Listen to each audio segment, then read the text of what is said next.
кажеш, брат.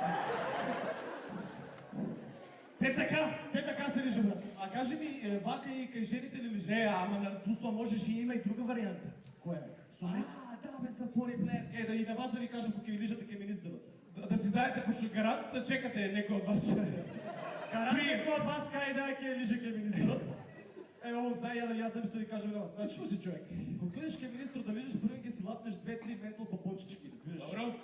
За кој ќе го зашлапаш, Да го освежиш. Бум, да го освежиш. Пошоли се 24/7, разбираш?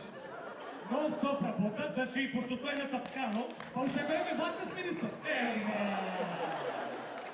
Нема шанс. и треба, знаеш што, треба да ги онедеш малку вака.